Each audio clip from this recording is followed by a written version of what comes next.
Hey, Webby. What? We're doing it again. Doing what? Taking everybody to Gen Con. Okay, you guys have fun. You coming this time too, you big angry panda bear? How? Because they're gonna help us. Who's they? The listeners? Yep. If you guys would like to help us get to Gen Con, then join us June 23rd for our live stream fundraiser. We'll be giving away prizes and just having a ball all day. There'll be exclusives that won't be available ever again after this stream. Not to mention the cocktail wheel. That thing has gotten an overhaul. You thought last year was rough? Oh, dude, watching you guys on that video, not good. Wait till you see what is in store this year. Webby, that's not it. We're introducing a scavenger hunt, the Distractions Media style. You can also contribute to that and send us looking for your favorite pop culture fandom. And it all kicks off June 23rd at noon Eastern. Come join the Distractions Media crew and help us get to Gen Con so we can grow and see you guys. Hello, what have we here? Welcome to Cloud City Council. I have been waiting for you. Where our host Rob and John talk all things Star Wars. Wipe them out. All of them. From the comic shop to the silver screen. And here I thought we were friends. Everything's perfectly all right now. We're fine. We're all fine here now. Thank you. How are you? The Force is strong with this one.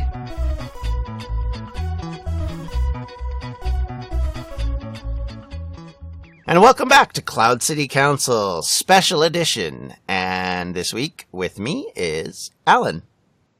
Hey. And Rob. Hello, everybody. So we're all back together again for the first time in quite a while.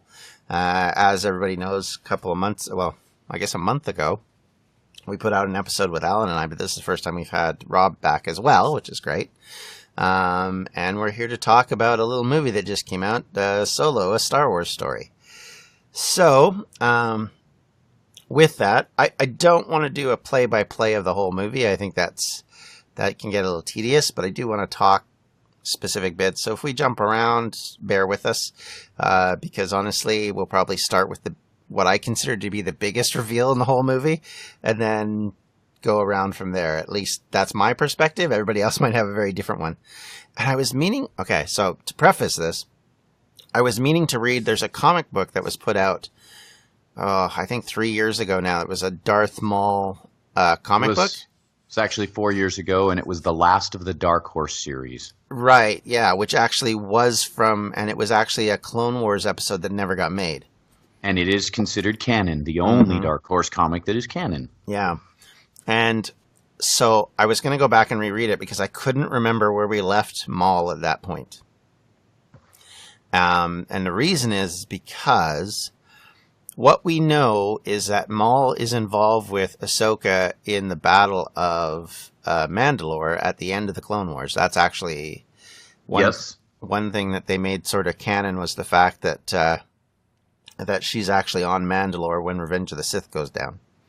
Yes. And that, so he's still kicking around. So in Rebels, we see Maul again. But at that point, he's in a way different location than he was, relative to both the Clone Wars and this movie. So I'm left to wonder kind of what happened. And of course, that's one thing that I guess I question. So anyway, so to get to it, basically, the big reveal, of course, at the end of the movie is the fact that the leader of Crimson Dawn, this big criminal gang, is actually Darth Maul, or Maul, as he calls himself. Yes. And it's not just Maul, it's Maul with Ray Park as Maul, again, the guy from Phantom Menace, with the robot legs, which was awesome, and with Sam Witwer's voice. Who was Maul throughout the Clone Wars and Rebels series. Yeah. Yep. So I was super excited. And it's been funny to kind of hear other people talk who have never watched any of the cartoons. And they were so confused as to why Maul was there and how he'd survived and why he has robot legs. And yeah, yep. And it was just, so I had to, like, my wife, who doesn't watch any of that, I had to explain what was going on. And, but yeah, that was just to me, that was probably the best result of this movie, in my opinion. We'll talk about the rest of it, but for me, that was the best result. And the reason why I look at it as the best result is one of my big concerns about the new canon is that there is a tendency, at least from my perspective, for Disney to try and, especially when Force Awakens came out, they were very hardcore on that. Oh, yeah, we're not the prequels. And so they kind of eschewed from them a bit, and I didn't care for it because to me that's, I get that people don't like those movies and I get that might hurt your bottom line, but at the same time, I think acknowledging them is a good thing, and I think they're important pieces of the canon and you can't just walk away from them. So I was pleased to see what they did with it in Last Jedi, but I'm actually really pleased with this because as much as Darth Maul is the cool kid's character, he still is an important link to the past, and I think having him in the movies further solidifies that because now it makes people go, I thought he was dead. So for me, I love that aspect of it. What about you guys? I realize we're starting with the major spoiler right off the bat. Oh, by the way, if anybody didn't think this wasn't going to be spoiler heavy, sorry. I might actually put a spoiler warning at the front. Just to be clear. Yeah, I'm not holding back. This is coming out like a week and a bit after the movie came out, and that's kind of my limit of spoiler reviews. After that, if you haven't seen the movie, it's not my fault. So I guess we'll start with, let's start with Rob. What did you think? I know you don't watch the cartoons heavily, but you knew about Maul being robot chicken legs, right? Right, I forgot and I didn't notice the robot chicken legs. Oh, okay. I was paying more attention to his head. I was like, wait, why is there so many more horns? Which means he's older than where he was. Mm-hmm. And luckily, my friend that I went with last night, he was like, oh yeah, he was here and here. And then also in Rebels, I was like, John, you guys are going to have an upper hand at me. I was like, oh, that really works for you guys. Tying all that in. But just seeing him again was really great, and we did lots of speculation last night because just a random guy who was sitting next to me, he joined in our conversation. So it was really great just to hear someone who has watched everything and is a very big fan, like you guys are, mm-hmm. and then someone who's a mediocre fan, and then me who hasn't watched Rebels at all. So it was really great. Sort of in the middle kind of thing, yeah. Yeah. Alan? Yeah. It was a big reveal for me. I loved it. Mm-hmm. And in truth, John, I want to take a second because I don't know how many of the listeners are familiar with the timeline. I want to give the timeline, just brief, right? Mm-hmm. So in Clone Wars, and just so everybody knows, it wasn't a Dave Filoni decision. It was actually a George Lucas decision to bring Maul back. Mm-hmm. And for everybody who didn't know, he survived the slice and dice and fall. And and he survived on blood revenge alone for Kenobi. And I'm glad Rob mentioned the horns because I think that is a huge detail that the story group and that Ron Howard and everybody and Kazdan, all of them did in order to tie it all together. Because if you go back to the Clone Wars when he reappeared, he had longer horns, he had more horns. He looked quite a bit different in the Clone Wars cartoon series. And went through a transformation. But so then he comes back for that, and then the last we see of him is season 4, I believe, of Clone Wars, where Palpatine just gets into a lightsaber battle with him. Force lightning just rips him to shreds, and then says, "I'm going to use you." And at that point, I figured he was dead. Right, and then that carries on to the comic series, which we find out he's started up, we saw it in the series itself, but he started up the Shadow Collective, a group of Mandalorians that he has taken control of. Used to be the Dark Death Watch. Yeah. Used to be Death Watch. Yeah. And what's more is we find out that he had a hand, because of this comic series, he had a hand in the Civil War on Mandalore. In fact, he was a big part of it. Both the series and this comic. Well, in the comic, Sidious, we find out why Sidious wanted to use him. He wanted to use him to get to Mother Talzin and kill her and all the Night Sisters. And he did. Mm-hmm. And so we don't see much of him after that, right? Until the Ahsoka book, back to what you mentioned, that he and Ahsoka faced off and were there.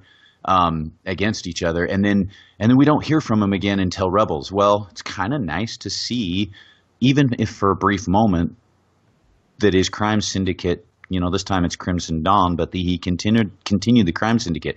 Now, just so everybody knows, this movie with him in it takes place before Rebels. Yeah. This is before we see him in Rebels. I believe it's 5 years before the beginning of the Rebels series, which is 5 years before the destruction of the Death Star.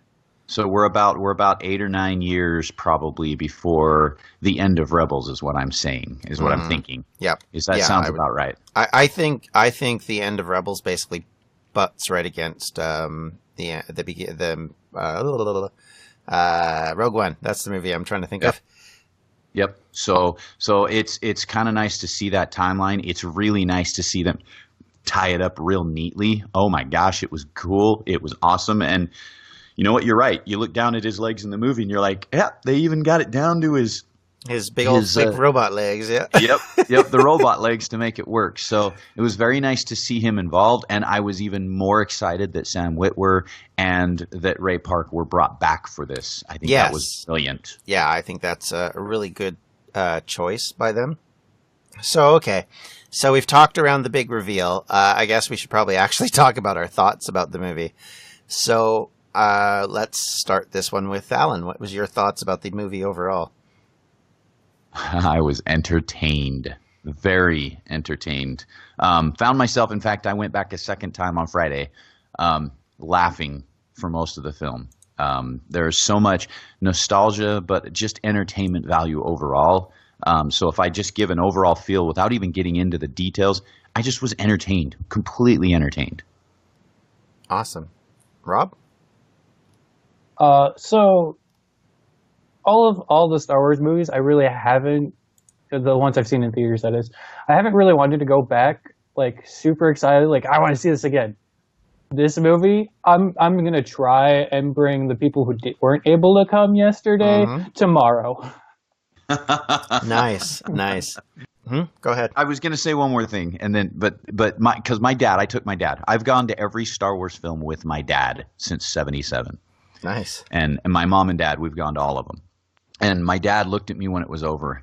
He's 67 years old. Looks at me when it's over, and he says, "That was my most favorite of all of the new films." Wow. That's saying something. Yeah, I enjoyed The Last Jedi. That's my most favorite of all the new films to date. But my dad just looked at me with a grinning ear-to-ear laugh to the entire movie. Just told me, he says, "Hey, that was my favorite of all the new films over the last 4 or 5 years that we've watched." Nice. Well, let me preface this by saying here's how my anticipation of this went. So when they announced that they were making a solo movie, my immediate thought was, no, please, no. Don't do this. You're going to ruin it. Don't do it. And then they insisted on doing it. And I went, no, please, no, don't do it. I'm especially unnerved by the idea that they're talking about doing a Boba Fett series, but we'll get to that, or a movie. But so they decide to do it. They bring in these directors. It doesn't go well. They bring in Ron Howard, and I'm like, okay, I like Ron Howard. He's a decent director. I want to see what he can do with this. And then I saw the first trailer, and until then, my expectations were this is going to be the dud. And then I saw the trailer, and I went, actually, you know what? I like this. This looks cool. I like the idea that they've kind of pushed together here. And I don't mind Alden as Han. And again, this is something we'll get more in depth with. So my expectations rose a little bit. Then the reviews came in. My expectations dropped a little bit because reviewers I had a lot of faith in were like, it's okay. And I'm like, oh boy. So with all that in mind, I walked into the movie theater on Thursday, sat down, and 3 seconds into the start, not of the movie, but of the trailers and commercials and that, we had a commercial which jittered and it just got stuck. So they had this commercial, basically this image after image of the commercial under everything for the first half of the commercials and trailers. And they actually cut the visual and we just had sound for a bit, and then it cut out altogether. And I'm like, oh, this is a good omen, isn't it? So I was just like, oh I really hope that this is not a sign of things to come. And then we got into the movie, and it was just like, oh, nope, nothing like that. And by the end of the movie, my comment was at the time, I think, on social media, and it still stands now. I don't understand the critics. I don't understand the negativity, because other than the one thing I've heard, which is too much Star Wars too quickly, which, of course, for me is never going to be the case unless it's awful, I don't really agree. And I think for the most part, they did a really good job. And I loved the movie. I walked out of that movie feeling like that was great. And I'm, as you guys know, going to be one who always complains about there needs to be more mythology. I like my Star Wars with wizards. I'm not a fan of non-wizardy Star Wars. But this was the first time I've sat through, like Rogue One I didn't like. I mean, it was okay, but I didn't like the movie as much as everyone else that I knew did, because there were people that were saying it's the best Star Wars movie ever. And I was just like, no, it was a sci-fi movie, but I didn't feel like it was a Star Wars movie. I mean, there was the Darth Vader bit at the end, but I found that to be kind of hokey, because it's like, okay, how can you do that and then just walk around in the ship later and kind of be sort of like, you know, what he is in the old OT. But it was funny to sort of, just for me, this movie had all of the things I would normally grouse about, and I still loved it. So that's saying something. And it's probably because it's Han and Chewie. If it had been anybody else, I might not have given it that benefit of the doubt. But because it's characters I know and I love, and I mean, Han Solo was my hero growing up. So much so I pretty much watch every Harrison Ford movie. So for me, that was part of the reason why I didn't want them to make it, because I really didn't want them to screw up a character that I'd fallen in love with as a kid, and have them ruin it, basically. So the fact that it was anything but that it was a tremendous movie, and that Alden actually captures the essence of the character without being, you know, he's not trying to, you know, affect a Harrison Ford. He's affecting his own version of the character. That, to me, was my favorite part of the whole movie. So for me, yeah, walking in and out of that film, I was just blown away at how it went. So I guess to turn it over to you guys, what did you think? Who was your favorite character in the film? You know, why, and what was your thoughts on the various people? Like Alan, I guess I'll start with you on this one. So, you know, I'm going to feed off of yours a little bit. I'm the same. I liked this better than Rogue One. Mm-hmm. Rogue One was not particularly my favorite. I am all about the mythology. It's what I want. And I'm also, I haven't read the negativity about this film at all from critics or anything. I actually, my first viewing of this film was with movie critics, and they all spoke very highly of it. So I'm a little surprised at some of the negativity that exists already, because it was overwhelmingly loved and accepted across the board amongst my peers that I was with. That said, I loved it. I love their casting choices. Alden, and I still am not good at pronouncing his last name. Aaron Reich. Yeah. I like him. I thought he did an admirable job, especially filling the shoes of, I mean, gosh, all we've ever known is Harrison Ford. So he filled some big shoes, and I thought he did admirably. And was talking with my critic friend, and I kind of agree with him. I feel like it could have been a lot worse, but having someone like Ron Howard made that a much smoother transition. But my favorite, I guess, choice was Donald Glover. Mm. I enjoyed him as Lando. In fact, I loved the Lando character. I don't think we got nearly enough of him either. But granted, this is a Solo movie, so it's all about Solo. But I loved the character choices across the board. Paul Bettany was good.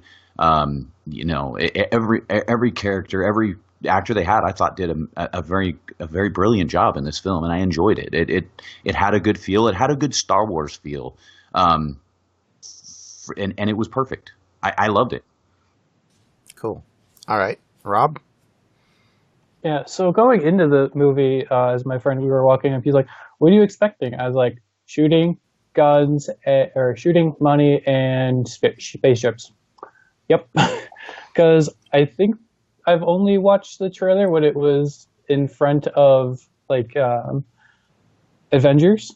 I think that it was that, and one other time that I saw the trailer. I've read nothing else. I had low expectations, had no idea what was going to go on because of some of the other movies, and like got so hyped because watching all the trailers, and it's like, oh, the movie was the trailers. That was boring. So I've been avoiding a lot of that recently with the movies that I go to, and just coming in, and it was a fully contained story, which was great. It's something that you don't see. Well, everyone's just like, oh, we need to make 6 movies out of this one storyline. And that the characters, they were great, but it was honestly the story that is what made it for me. It was very to the point. This is our job at this point, and there's like 1, 2, 3 jobs overall. There we go, 4. Yep. So leaving, and then the next job of leaving again, and then stealing Corellium and stealing Corellium. Balance? Yeah.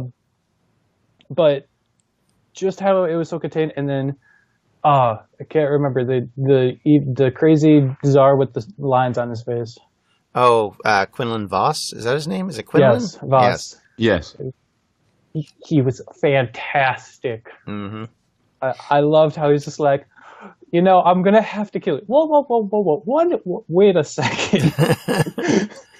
And just seeing how that they change the situation from left to right is like that gives me a feeling of a lot of storytelling, and a lot of when we're playing D&D, you go into a situation with one idea, it doesn't work as like things are about to turn south. Wait a second, let me do this. Yes, and that works. Yeah. I absolutely. I think it was very good story writing. I think I'm becoming convinced that Lawrence Kasdan, the dude, just knows and gets Star Wars so well. Yes, he does. Because this is 3 movies he's done: Empire, Force Awakens, and this one, and all 3 of them are some of my favorites. And by the way, it's Dryden Voss, not Quinlan Dryden Voss. Yeah, Quinlan is the Voss other dude. He was the Jedi. That's why I got confused. I was like, there's 2 different Vosses, and I can never remember which one's which. But yeah, for me, that's one thing with this movie that was really great, is realizing that. And I think that's largely why they switched directors. I mean, outside of everything else, I think it was the fact that the Kazdans I've heard that they weren't terribly happy with how the direction was going. And if part of the reason why they brought in Howard was to stick to the story, I'm okay with that. It kind of worked out. So it's, I like Last Jedi. It's a good movie. I don't have any problems with it. It's never going to rank in my top 2.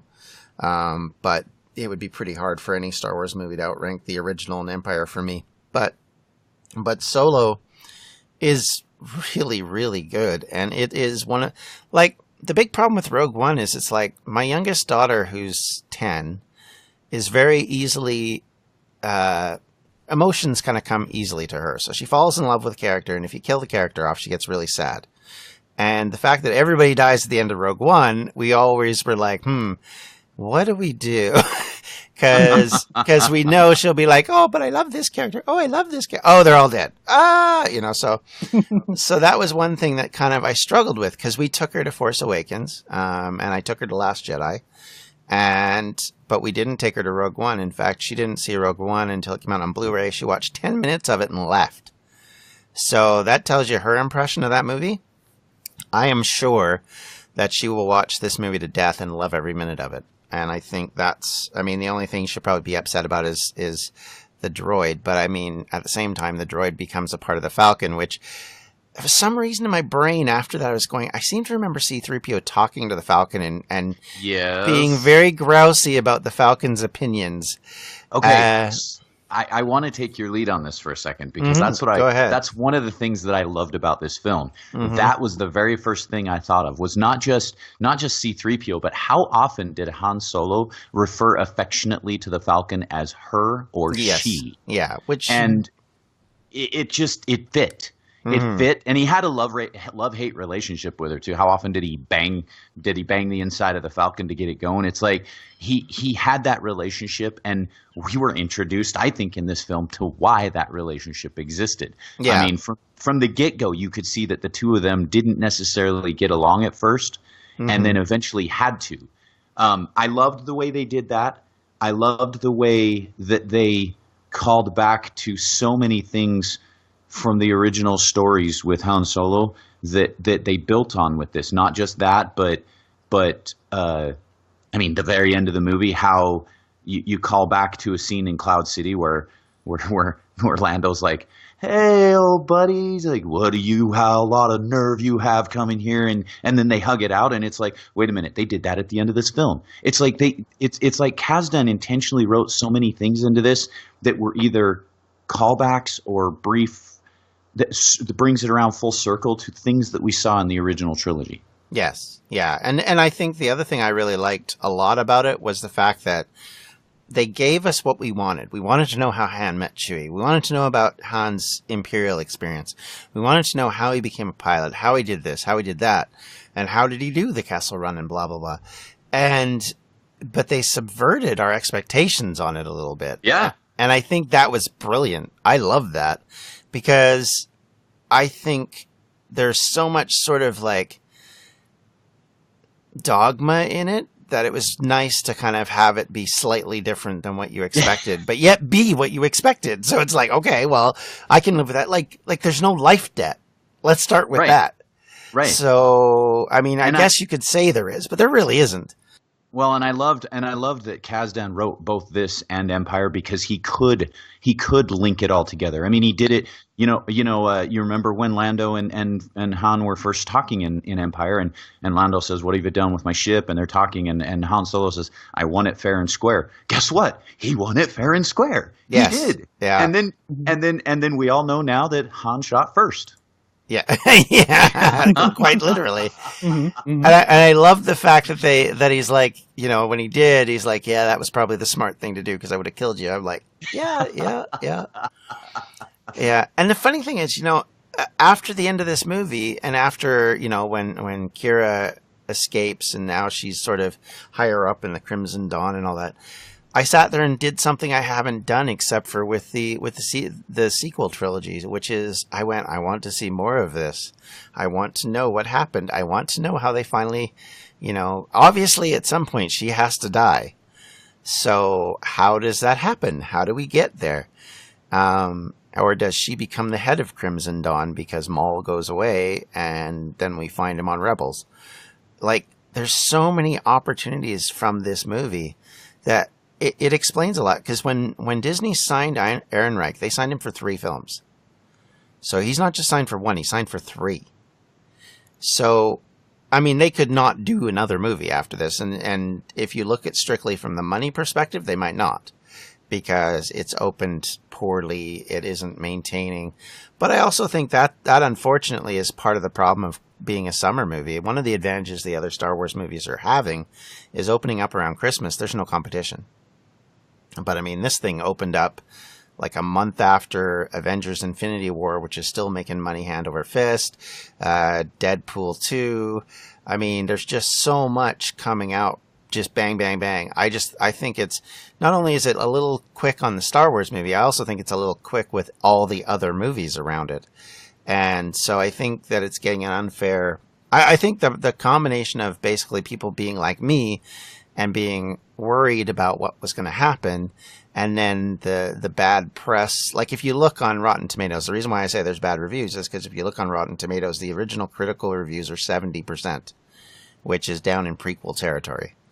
And I mean, we all know that there's trolls out there that are always going to try and ruin Star Wars movies because they're not happy with some aspect of it.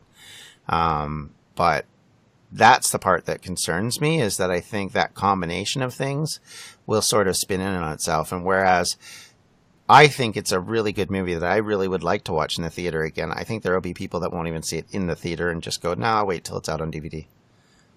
Yeah, probably. And that's unfortunate, because I think they're missing out. Because I think the way this film is structured, and especially the visuals, I would want to see it on a big screen because you miss stuff otherwise. Like, I realize that 4K TV and stuff, you can get a lot of things, but I mean, if you watch that movie like we did, you're going to see so much more just because of the size and the dimensions and the quality of the film. And just, yeah, I would encourage anybody who hasn't seen it to go see this movie. I mean, admittedly, if you haven't seen it, we've just spoiled half of it for you, but realistically, I think it's the kind of film that everybody's gone into with trepidations that I've talked to, and everybody's left with it going, yeah, it was really good. Like, I talked to Austin last night, who was going to see it for the first time, and came out and he says, the only thing that was hokey, and I got to admit, I thought it was hokey too, was the Solo name. Outside of everything that, he said it was a great film, and I said, yeah, that was the only part I was kind of like, oh, really? Okay, sure. But other than that, I thought it was a great film, and I thought it was just amazing. By the way, the score is brilliant, and you won't get the score at the home theater level like you would in the theater either, and that's another reason. True. Yeah, exactly. Actually, the only thing I was disappointed about is I liked this music in the trailer, and it wasn't in the film. I got you. I was like, no, I want that. Because I was looking at buying it. I thought, oh, I'll get that one at least. I won't necessarily buy the score, but I would buy that song because I liked it. And it was like, oh, it's not in the trailer. It's only a trailer song. Because that's the other thing. Nowadays, the trailers are made by other people, third parties. They're not made by the company anymore. And thankfully, with Star Wars movies, I've noticed the trailers don't help you a lot. It's not like, oh, I just saw most of the film. Because you're left with a lot of, okay, I don't understand what's going on or who this person... Because my expectations for the robot or the droid was that she was angry to be on Kessel. Because when she goes and she says, this was a great idea or something, I took that as sarcastic. But it's not. She literally means it. Yeah. And I was just like, okay, never mind. And... yeah, so for me, that it was, yeah. I mean, there's not much I can do other than effuse about it. And I know we do that a lot here. We're pretty positive Star Wars fans. We're not typically negative. And I'll be honest, I'm not negative towards most of it. I really, there's very few movies that I kind of get negative about. Attack of the Clones is one, for sure. And Rogue One, those are the two big ones. I mean, I've loved the sequel trilogy. I think... I mean, if I was to say anything, I'm kind of disappointed with the way Luke was handled, but it wasn't bad. It was just different than my expectations. But every other movie I've really enjoyed a lot, except for Rogue One and Attack of the Clones. Those are the two of my lowest ones. But I think they've done a tremendous job with that, and I think that movie was really good. So I guess that's more or less my overall take on it. And so I guess so we talked about Lando was your favorite. Han was mine. So who is your favorite, Rob? I'm probably going to go with L3 just because of the whole revolution starting. Mm-hmm. Mm-hmm. I love that. That moment made me laugh. Like, the minute she's just like, yeah, everybody, you're free. And just started going around and rebellion or revolution, whatever she said. It was just so funny. Yeah, that character was so good, and it was so interesting. I love the bit when she turns to Kira and says, yeah, I know what it's like, he loves me too, and all that. I was just that made me giggle, especially when she's like, how would that even work?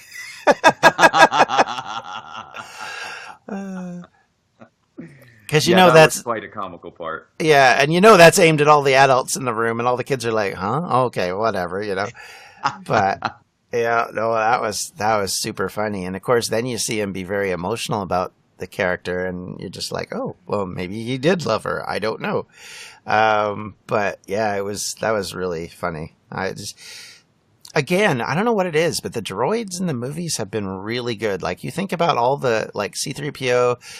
R2-D2, BB-8, what's the one from Rogue One? I don't remember his name now. Why am I drawing a blank? I mean, which one? K2SO. Yeah, K2SO. He's actually my favorite part of that entire movie. And then L3, I think those characters, I mean, I know they're played for comedy and that's part of it, but they are so you immediately kind of identify with them because of that sense of who they are. And I love every one of them. They've been great. Like I said, in Rogue One, they were the best part of the movie. K2SO was the best part of the movie for me. But I did like the fact that this was more of a comedy and less of a... I think it's the heist movie aspect of it that I liked the best, too. Because I will say, again, talk about trailer subversion. I actually thought the train thing was at the end of the movie. So when it turned out to be like the second act, I was like, okay, that's weird. Yeah. And I guess I should have realized, but... And there's so much about, everybody calls this a Western, and there are Western elements to it, but I felt very much like this was a swashbuckling event too, much more like a pirate type movie as well, because it really fits that mold as well. You got smugglers, you got pirates, you've got things like that. So it was a little bit of both a Western and a pirate type feel to it, and yet it still had the Star Wars feel to it. You just didn't get the space battles you got in Rogue One. You didn't get all of that. It was an adventure. It was an action-packed adventure in the wild, wild west of the galaxy far, far away. And I just enjoyed it, all of it. And I lost my train of thought, but there was something else that it entertains at all levels. And I just enjoyed the way that it entertained. Yeah. Yeah, it for me, I didn't really see the Western of it, but now that you mention it, I kind of do. Especially because I realize now that I think about it, there were literally the only so-called space battles were just the TIE fighters chasing the Millennium Falcon, and they almost didn't shoot at each other for most of it. You know what I mean? Like the Star Destroyer was just sort of this thing that was hanging in the air. It didn't do anything. Even the only battle we see Han in an Imperial uniform, he's fighting on the ground. And I didn't know if you noticed this or saw it afterwards. I didn't notice it when it was happening. But after the fact, they pointed out, it was actually pointed out that the unit that Han's a part of, the 224, the what do they call them? The mud breakers, mudslinger, mud breakers, something like that. I can't remember. Yeah, something like that. They are like, that's actually originally referenced in Clone Wars animated series. Oh, wow. Yeah, because there's a point in one of the shows where a robot, I keep saying robot, droid, DJ for a radio station says something about, and this song goes out to all the boys in 224, blah, blah, blah, and all of this. And it's just apparently just a little snippet, but it was enough to link it back to this group. And I'm just like, that is some serious, Easter egg. That's it. Yeah, this is some serious Easter eggs hidden in this movie. And, you really need to understand a lot to get it. And the one thing I've heard said about the movie, which I think is an interesting idea, is that this is a very Dave Filoni movie. Yeah. Which I think, fair. Yeah, I think that's a really cool idea because he is the one person who I do consider to be the closest to what George Lucas wants and understands the Lucas method the best. But it is interesting that you do have Ron Howard, who basically came to national presence. I mean, yeah, he was in TV shows before, but his first real big break in the movies was a George Lucas movie, American Graffiti. So, and I know George for a long time had tried to get him into doing Star Wars movies. So I think there is, that link is always great. And of course he did Willow with George. That happened to be that time with American Graffiti happened to be the same time frame of Happy Days too. Yes. Yeah. I think Happy Days was like a year after that or something. Yeah, something like that. But I mean, Ron Howard was in the Andy Griffith Show as a little kid. Yep. So and he was in the original Music Man too. Oh, okay. All right, I'd forgotten about that. So so they had been. He's not like, obviously he's not like, oh, this is my first acting gig, but at the same time, it was kind of his first real big adult part. Right. And even though he's playing a teenager. But, yeah, for me, that I felt really like we were in safe hands when he took over. And actually, he has made me feel like the movie could be good. So the minute they announced him in it is actually what legitimately got me going, okay, this might be worth seeing. So well, and there were the usual Ron Howard cameos. You know, he throws in his brother. Mm-hmm. You know, and I also enjoyed some of the other cameos. You spoke of Willow. Yep. Need we not even mention that cameo that popped into the film? You know, but been a part of Star Wars since very early on in our lives, right? To have Warwick Davis jump in. So no, and the other aspects of this story that I love, the attention that the Kazdans put in this was Han Solo's character in and of itself. From that kissing scene on the Falcon. Hello, can we go back to Empire when he's kissing Leia and the droid interrupts? Only this time it was his friend Tobias. Mm-hmm. I mean, to her telling him that he's a good guy, and he's like, no, I'm not a good guy. I'm not a good guy. And you're not a nice man. But it fits in. It fits in with the entire original trilogy, with Han Solo's character of, yes, you are the nice guy. No matter how hard you try to be this rough and tough, arrogant smuggler, you're still the nice guy. That's why you came back and helped Luke destroy the Death Star. That's why you came back countless times in Empire, only to have them save you in Return of the Jedi. You are the nice guy. You were from day one. You still are, and I really enjoyed the way that the Kazdans put, and even the speeder chase scene, and then when the Falcon made the Kessel Run, the idea that he like looks at her and says, "Trust me, this will just watch this, right?" He says, "Watch this." Yeah. Do we remember when he told Leia how many times? Oh yeah, watch this, and of course it doesn't work. Yeah, exactly. Right. Yeah. My other favorite part to that is when I got a really good feeling about this. Yes. I mean, we saw that in the trailer, but it was still funny when it came up in the movie. So, yeah, for sure. So, okay. So I think we've talked in detail on a fair bit.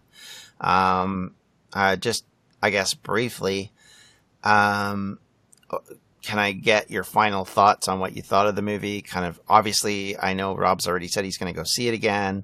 I'm thinking I might have to do that as well, which is always a good sign for me because I can honestly say there's only one movie out of the entire bunch that I've not seen more than once in the theater, and that was Rogue One.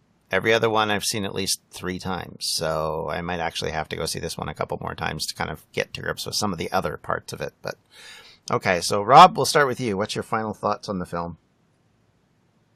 If you haven't seen it yet, and you are, as we have mentioned, into space cowboys, go see it. It's fantastic. Even if you aren't a Star Wars fan and you're listening to this and be like, well, these people say this. What do actual fans say? Go see it. I would even say there's guys that I used to work with who aren't very Star Wars people. I'll be like, go see it. It's just that good of a movie. So. Yeah, absolutely. All right, and Alan, we'll give you final point. I'll echo what Rob said. Go see it. I mean, I know a lot of people, and I'm sorry, but this still baffles my mind. A lot of people did not like The Last Jedi and are still frustrated over it. If you're the left out or the one out on the outside going, I'm not doing this again. Go see it. Take the time to go see it. You'll enjoy it. For what it's worth, it's entertaining on all levels, and you will enjoy it. Go see it. Yeah, it's a good time. It's a lot of fun. I think if nothing else, it's a great popcorn film. So even if you're not like, okay, it's a really great, if you're not like us and you're not a super Star Wars fan, you're still going to love it because it's just a fun little action adventure movie. It has funny bits. You know, you don't need to understand the backstory to understand the movie. And I think that's what's great about it. Like it could be an entry movie for a lot of people, which, you know, a lot of times you don't think that would be the case. But I do think with this one, you could come into this movie having never seen a Star Wars film and kind of get to grips with stuff fairly quickly. Because all the, you know, the usual tropes are there, all the usual ideas are there. And, you know, you understand fairly quickly kind of what the scene... I mean, I went to it with my mother-in-law and my wife. And my wife knows Star Wars. My mother-in-law knows Star Wars. But neither of them watch anything outside of the films. And they aren't like massive, ridiculous, have posters up on your wall at work kind of fans like I am. To the point where everybody who walks past my office goes, "Oh, you're a Star Wars fan, aren't you?" So you don't have to be in that mode to get this movie. And I think that's an important part of it. And I think you can enjoy it just as a film. And Agreed. Yeah, like I said, I think I'll go back and see it at least one more time, maybe two if I can. And hopefully I think I'll be interested to see if it falls off a cliff or if it actually keeps, if it actually picks up speed because people go to it and there's sort of a positive buzz that comes out of it. But you never know, right? I mean, with the internet these days and the way people are so negative, it could just drown the movie. But if it does and they don't make more of them, I'm going to be disappointed, I got to admit, because I actually thought it was really good. And I almost kind of hope that they do a couple more because I'll tell you what, the first Star Wars books I ever read, I mean, I read Splinter in a Mind's Eye, I'll be honest, first. But I read the Brian Daley novels of Han Solo, and those were so good. Like, they were some of the best Star Wars novels I've ever read. And that's including, like, Heir to the Empire and everything. And I legitimately feel like this is a good sort of honor to those books. So if they went and they did a couple more Han Solo movies and they became sort of like a little trilogy unto themselves, I think they could easily do that. I think the idea of this conflict between him and Kira, which would kind of create his worldliness, I think is a great idea. And as long as we keep Boba Fett out of it, I'm good. I know everybody has real love for Boba Fett. I am not one of them. So I think my reason for not liking Boba Fett actually has nothing to do with Boba Fett. It has to do with the fans. Because they're always, because they always scream about how great he is. And it's like he made a 10-minute thing in the movie. Like my wife said, he's like in there for 3 minutes all told. What is so great about him? And, I mean, I know his look was cool, but really, I mean, and he goes, says like 2 lines of dialogue throughout Empire and Return of the Jedi, and then dies like a fool. So, well, and that said, seeing him in Attack of the Clones was good. I mean, that was a good aspect. It was powerful on some levels, but I felt like his story was best in Clone Wars. Yeah, I think they did a really good job with it. I think my concern is that if they do go make, and this is the thing, they're talking about making a Boba Fett film. What happens when we get a Boba Fett film and they go and do what I'm afraid that they're going to do, which is kill off the clone and bring in some other dude, which is probably my least favorite idea. Right. So, I mean, legitimately, I would not watch that movie if they did that. That's how entirely against that I am. So, yeah, that's my hope at the end of the day is I mean, if they're going to do it, I guess I'm going to have to deal with it and, it'll be what it is, but I'd rather they didn't. I mean, I'm much more excited about a Ben Kenobi movie, which has been supposedly in the works for a while. Yeah. Because I love the actor and I love the character and I want to see a bit more. And I think it would be really cool to see him in a Western sort of Shogun type movie. But at the same time, I don't need it, At the end of the day, I think if they moved off of doing the older characters and moved away from the intermediate between the end of Revenge of the Sith and the old trilogy, I wouldn't be sad because I think at the end of the day, we need to do more storytelling for other parts of the saga. And I would much rather them go ahead in time rather than back in time. Unless they're going to go to the Old Republic era, then I'm okay with that. But again, and it always goes back to the same thing. I mean, I want to see more mythology. I don't want to see more just, hey, this is a cool character. Let's do him. I agree. So that's my hope. That's, I guess, my final conclusion to all this is, just make good Star Wars movies. That's all I want. I mean, outside of the characters, make good Star Wars movies. And I am excited to see what Rian Johnson does with these films in the new trilogy, whatever it is. And I moan a lot about not having Skywalkers going forward as being something I'm concerned about. But at the same time, I think that I have a lot of hope that the films will be good. And I agree. That's what I want. Everything else, it's just icing on the cake. But I want the films to resonate with me the same way the original trilogy did. I'm on page with you on that one. Yeah. So with that, unless you guys have any final thoughts, opinions, attitudes, complaints you want to make, we'll probably end here. We're good. I'm good. Rob? I'm good. Okay, cool. All right. With that, everyone, thank you so much for listening. We're back to our usual Vendetta Effect episode 2 next week, so be sure to tune in for that. And thank you guys for listening. Thank you, Rob and Alan, for hopping on. I'm sure we'll be doing this again at some point down the road. And thank you all for listening, and take care. Bye. Bye. Bye, everyone. This podcast is not endorsed by Lucasfilms Limited or by the Disney Corporation. This podcast is intended for entertainment and information purposes only. This has been a Distractions Media production, and for everything we do, check out distractionsmedia.com.